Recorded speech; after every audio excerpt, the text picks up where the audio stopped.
Hi guys, welcome back. So we're still busy installing PostgreSQL, and you should see this dialog pop up after the installation has completed, and then it will ask you if you want to launch Stack Builder. We leave it checked, meaning yes, and then we click on finish, and then this dialog will pop up. So we'll select PostgreSQL 11 and then next.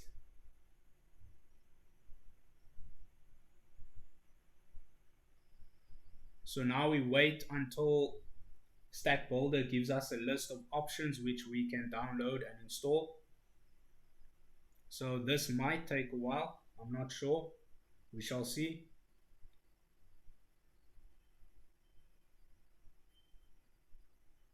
Okay, and then just say yes.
Okay, then finally, the list of extensions has been displayed. So now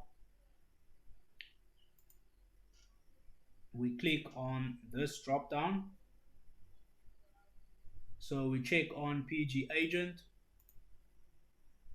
and then we go to database drivers, and then we can select pg odbc just in case. Um, and then maybe if we want to use spatial extensions, we can select that as well.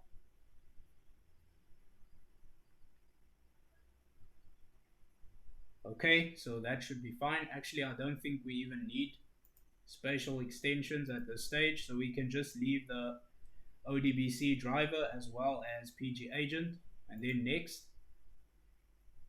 And we should just verify that these are the two extensions that we'll be installing, and then next again, and then next.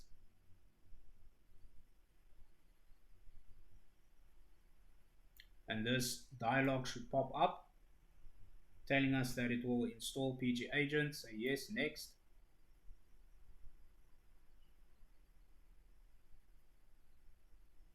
Just say next. Okay, and now we select a password for our a default password for our PostgreSQL database server. So mine will just be simple. It will be postgres, as in the username, just for simplicity. And then next.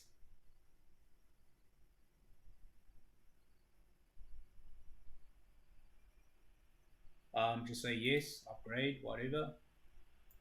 And then the password will be Postgres again. Postgres. And then next. Okay, next.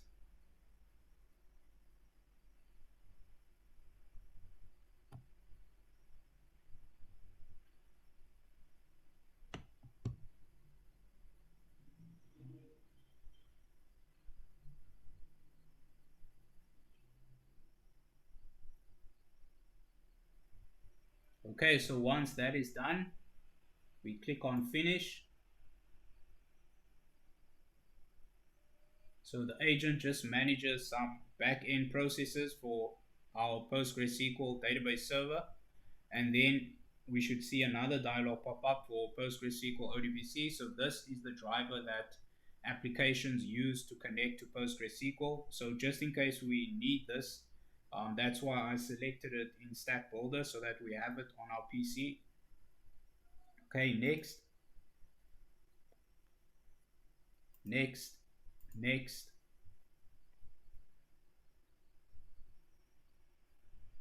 Okay, so that is done. So now we click on finish, and then we can click on finish to close Stack Builder. So once that is done, we should now have PostgreSQL installed on our machine. So the next thing that we need to do now is verify that by opening up the database administration tool for PostgreSQL. So it's called pgagent.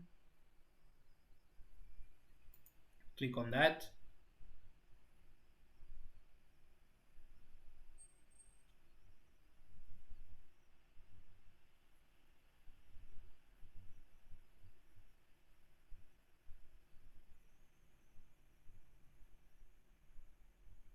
Okay, then we get prompted for password. Hopefully it will remember PostgreSQL. Click on OK. We try again. Sorry, it was Postgres, not PostgreSQL. Okay. And then we click on the drop down, and we should see a drop down here called databases. Right? We click on that, and then we right click and then create database. So now we're going to create the database for our application, which is a simple process. We will just say, we will call it Quake, right? That's the name of our database for our application. To make it simple, the owner is Postgres and the password is also Postgres to make things simple. And then click on save. Okay, great. So now we have our Quake database. So if there's anything else that you might want to view or monitor is dashboard. They have a dashboard where you can monitor when queries are being run on your database or tables. You'll be able to see it in some of these graphs. Okay, so thanks a lot for tuning in. I'll see you guys in the next video.